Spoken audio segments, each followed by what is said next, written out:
cyber turf. WBTV cyber expert Teresa Payton got Chris Swecker on Skype. She wanted to talk to the former FBI assistant director and Bank of America executive about a scam that's making the rounds using his name. It's very frustrating to be in the field of law enforcement, in this field, and to see my name used. A woman was taken for thousands of dollars after what she thought was a chat with her sister on Facebook.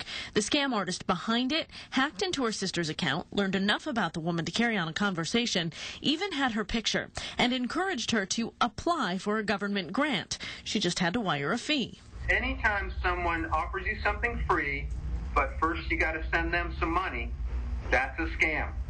100% of the time. But the woman trusted this fake sister, especially when, as further verification, a Sergeant Chris Swecker called to tell her that she should apply soon. The caller ID looked legit, but it wasn't this Chris Swecker. This person doesn't know anything about ranks in U.S. law enforcement. I mean, the FBI has no sergeant rank. So they often make little mistakes that you can pick up on. The name's familiar, sounds like a good deal, wires the $2,000, then later sees she has an email from her sister on her email account that says, "Don't trust anything on Facebook, my account's been hacked," and she knew she'd been had.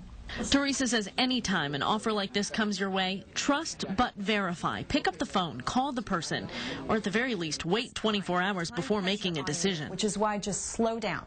Because if you slow down, you'd realize it's not Sergeant Swecker. He was an FBI director. That doesn't make sense.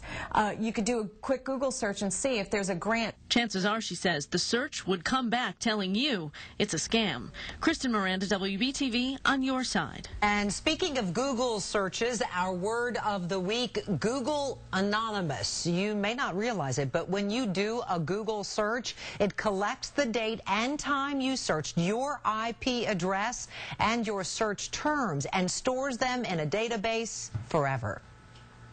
So some people don't like that know that, so they go Google-onymous, which is a mashup of Google and Anonymous.